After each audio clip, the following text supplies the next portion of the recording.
ಪ್ರಹಾರ ಜನಶಕ್ತಿ ಪಕ್ಷದ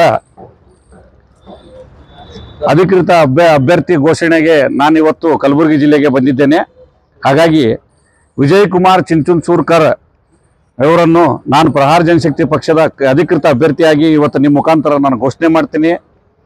ಹಾಗೂ ಇಲ್ಲಿವರೆಗೂ ಏನು ಅನ್ಯಾಯ ನಡೆದಿದೆ, ಯಾವ ರೀತಿ ಜನರನ್ನು ಮೋಸ ಮಾಡಕತ್ತಾರ, ಯಾವ ರೀತಿ ಎರಡು ಹಾದಿ ತಪ್ಪಿಸ್ಲಾಗತ್ತಾರ. ಕಲಬುರಗಿ ಏನಾಗಿದೆ ಅಂದ್ರೆ ಬರೀ ಜನರ ಇವತ್ತು ಮಾಧ್ಯಮದ ಒಳಗಡೆ ಅಲ್ಲಿ ಹೊರಗಾಗಲಿ ಎಲ್ಲ ಜನ ಚರ್ಚೆ ಅಂದ್ರೆ ಅವ್ರು ಇವರಿಗೆ ವಾದ ಮಾಡಿದ್ರು, ಇವ್ರು ಅವ್ರ ಹೇಳಿದ್ರು ಬರೀ ಇದ್ರೊಳಗೇನೆ ಕಲಬುರಗಿ ಹೊಂಟೈತಿ. ಉನ್ನತ ಅಂತಂದ್ರೆ ಯಾವುದೇ ರೀತಿ ಡೆವಲಪ್ಮೆಂಟ್ ಸಲುವಾಗಿ ಅಥವಾ ಜನರ ಏಳಿಗೆಗಾಗಿ ಯಾರು ಸ್ಪರ್ಧೆ ಮತ ಮಾಡಿ ಎಲ್ಲರೂ ಮುಂದೆ ಬಂದು ಯಾರು ಮಾಡೋರು ಯಾರೂ ಇಲ್ಲ. ಸೊ ಹಾಗಾಗಿ ಇವತ್ತು ನಾವು ಎಲ್ಲ ಸಮುದಾಯದವ್ರನ್ನ ಭೇಟಿಯಾದೆವು. ಎಲ್ಲರೂ ಏನು ಹೇಳಿದ್ರು, ನಾವು ಯಾರು ಸಪೋರ್ಟ್ ಮಾಡ್ತೀವಿ ಏನು ಮಾಡ್ತೀವ್ರಿ ಅಂತೇಳಿ ಇವತ್ತಿನ ಮಟ್ಟಿಗೆ ನಾವು ನಮ್ಮದು ಯಶಸ್ಸು ನಾವು ಗೆದ್ದಂಗೆ. ಯಾಕಂತಂದ್ರೆ 46 ಸಮುದಾಯಗಳ ನಮಗೆ ಜನ ಬೆಂಬಲ ಸಿಕ್ಕಿದೆ, ಸಮುದಾಯಗಳ ಬೆಂಬಲ ಸಿಕ್ಕಿದೆ. ಈ ಮಹಾ ಒಕ್ಕೂಟದಿಂದನೂ ನಮಗೆ ಬೆಂಬಲ ಸಿಕ್ಕೈತಿ. ಹಾಗೂ ಹಿಂದೂ ಮುಸ್ಲಿಂ ಸಿಖ್ ಸಾಯಿ ಎಷ್ಟು ಜನ ಎಲ್ಲ ಜನ ವರ್ಗದವರು ಈ ಸಲ ಮಾಡೋಣ, ನಮಗೆ ಪರ್ಯಾಯ ಬೇಕಾಗಿತ್ತು, ಪರ್ಯಾಯ ಬಂದಿದ್ದೀರಿ. ಪ್ರಹಾರ ಜನಶಕ್ತಿ ಪಕ್ಷ ಪರ್ಯಾಯ ಪಕ್ಷ ಅನ್ನೋದು ನಾವು ಇವತ್ತು ತೋರಿಸ್ಬೇಕಾಗೈತಿ ಬೇರೆ ರಾಷ್ಟ್ರೀಯ ಪಕ್ಷಗಳಿಗೆ. ಬರೀ ಅವರಿಂದನೇ ಅಭಿವೃದ್ಧಿ ಅವರೇ ಮಾಡಬೇಕು, ಅವರೇ ಪಕ್ಷಗಳತ್ತಿಲ್ಲ. ನಾವು ಸಾಮಾನ್ಯ ಜನ ಒಬ್ಬ ಯಾರೇ ಸಾಮಾನ್ಯ ವ್ಯಕ್ತಿನೂ ರಾಜಕೀಯ ಪ್ರವೇಶ ಮಾಡಬಹುದು ಅನ್ನೋದು ನಾವು ತೋರಿಸ್ಬೇಕಾಗೈತಿ. ಮತ್ತು ಒಬ್ಬ ರೈತ ಹಾಗೂ ಒಬ್ಬ ಯಾವುದೇ ಒಬ್ಬ ಕಾರ್ಮಿಕ ಅವನು ಕೂಡ ಜನಪ್ರತಿನಿಧಿಯಾಗಿ ಜನರಿಗೆ ಎಲ್ಲರಿಗೆ ನ್ಯಾಯ ಕೊಡಿಸೋ ಕೆಲಸ ಮಾಡಬೇಕಾಗಿತ್ತು ನಾವು ತೋರಿಸ್ಬೇಕಾಗೈತಿ. ಇನ್ನೊಂದು ಮೇನ್ ವಿಷಯ ಅಂತಂದ್ರೆ ಇಲ್ಲಿ ಏನಾಗೈತಿ, ರಾಜಕೀಯನ ತಮ್ಮ ವೈಯಕ್ತಿಕ ಬಳಸ್ಕೊಳಕತ್ತಾರ. ಸಾರ್ವಜನಿಕರ ಸಲುವಾಗಿ ರಾಜಕೀಯ ಬಂದಿಲ್ಲ. ರಾಜಕೀಯ ಹೆಂಗೆ ಮಾಡಬೇಕು, ನಾವು ಜನಪ್ರತಿನಿಧಿ ಅಂತಂದ್ರೆ ಜನರಿಗೆ ನಾವು ಸ್ಪಂದಿಸಿ ಜನರ ಸಲಿಂದ ಇದು ಮಾಡಬೇಕು. ಅದು ಬಿಟ್ಕೊಟ್ಟು ಇವ್ರು ತಮ್ಮ ವೈಯಕ್ತಿಕ ಕಾರಣಕ್ಕಾಗಿ ವೈಯಕ್ತಿಕ ಇದಕ್ಕಾಗಿ ದ್ವೇಷ ಮಾಡ್ಕೋತ ಅವ್ರು ಹೊಂಟಾರ.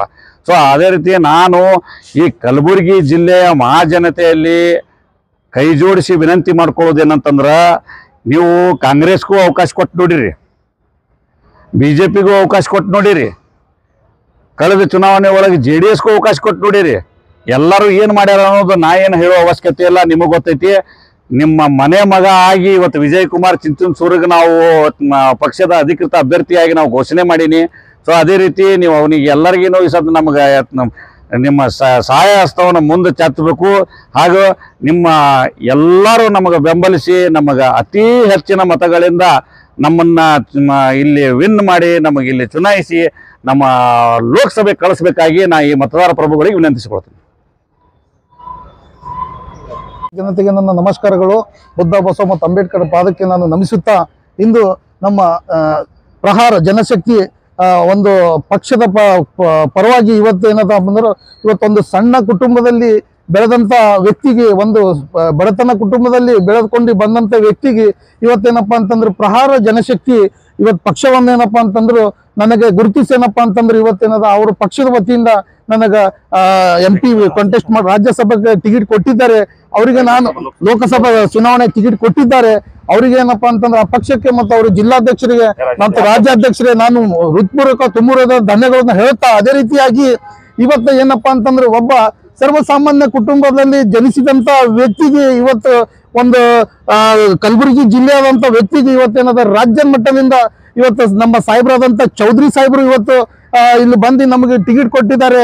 ಇವತ್ತು ಅದೇ ರೀತಿಯಾಗಿ ಕಲಬುರಗಿ ಜಿಲ್ಲೆ ಜನತೆಗೆ ನಾನು ಒಂದು ವಿನಂತಿ ಮಾಡಿಕೊಳ್ಳೋದೇನಪ್ಪಾ ಅಂತಂದ್ರೆ, ನಾನು ನಿಮ್ಮ ಮನೆಯ ಮಗ, ಇವತ್ತು ಕಲಬುರಗಿ ಜಿಲ್ಲೆಯಲ್ಲಿ ಕಲಬುರಗಿಯಲ್ಲಿ ಹುಟ್ಟಿದಂತ ವ್ಯಕ್ತಿ ನಿಮ್ಮ ಮನೆ ಮಗನಾಗಿದ್ದೇನೆ. ನೀವು ಕೂಡ ಎಲ್ಲಾ ಜಾತಿ ಜನಾಂಗದವರು ನನಗೆ ಸಪೋರ್ಟ್ ಮಾಡಬೇಕು, ನಿಮ್ಮ ಮತವನ್ನು ನನಗೆ ಹಾಗೆ ಈ ಕಲಬುರಗಿ ಜಿಲ್ಲೆಯಿಂದ ಆರಿಸಿ ತರಬೇಕಾಗಿ ನನ್ನ ವಿನಂತಿ ಮಾಡಿಕೊಳ್ಳುತ್ತೇನೆ. ಜೈ ಹಿಂದ್, ಜೈ. ಇವತ್ತು ನಾವು ಮುಂದೆ ಬರ್ತಕ್ಕಂಥ ಈ 2024ರ ಲೋಕಸಭಾ ಚುನಾವಣೆಯಲ್ಲಿ ನಾವು ತಮ್ಮ ಕಲಬುರಗಿ ಜಿಲ್ಲೆಯ ಜನತೆ ಆಶೀರ್ವಾದದಿಂದ ನಿಮ್ಮ ಓಟ್ಗಳಿಂದ ನಾವು ಗೆದ್ದ ನಂತರ ಫಸ್ಟ್ ನಮ್ಮ ಒಂದು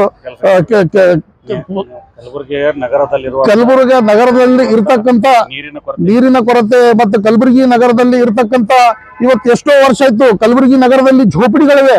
ಇವತ್ತು ಅವ್ರಿಗೆ ಏನಪ್ಪಾ ಅಂದ್ರೆ ಇಲ್ಲಿವರೆಗೆ ಹಕ್ಕು ಪತ್ರ ಕೊಟ್ಟಿಲ್ಲ. ಮತ್ತು ಅದೇ ರೀತಿಯಾಗಿ ಕಲಬುರಗಿ ನಗರದಲ್ಲಿ ಇವತ್ತು ಮಾಡಕ್ಕ ಕೈಗಳಿವೆ, ಆದ್ರೆ ಕೆಲಸಗಳಿಲ್ಲ. ಇಲ್ಲಿ ಫ್ಯಾಕ್ಟ್ರಿಗಳಿಲ್ಲ, ಇಲ್ಲಿ ಇಂಡಸ್ಟ್ರಿಗಳಿಲ್ಲ. ಇಲ್ಲಿ ಹಾಗಾಗಿ ಏನದ ಮುಂದೆ ಬರ್ತಕ್ಕಂಥ ಚುನಾವಣೆ ಎಲ್ಲ ನನ್ನ ಕಲಬುರಗಿ ಜಿಲ್ಲೆಯ ಜನತೆಯ ಆಶೀರ್ವಾದದಿಂದ ನನ್ನನ್ನು ಜಯಗಳಿಸಿದರೆ ನಾನು ನನ್ನ ಒಂದು ಶಕ್ತಿ ಮೀರಿ ಹಗಲಿರುಳು ಕಲಬುರಗಿ ಜನತೆಗೋಸ್ಕರ ನಾನು ದುಡಿತೇನೆಂದು ಈ ಒಂದು ನಿಮ್ಮ ಚಾನೆಲ್ ಮುಖಾಂತರ ಹೇಳಲು ಇಷ್ಟಪಡುತ್ತೇನೆ. ಜೈ ಹಿಂದ್, ಜೈ ಕರ್ನಾಟಕ.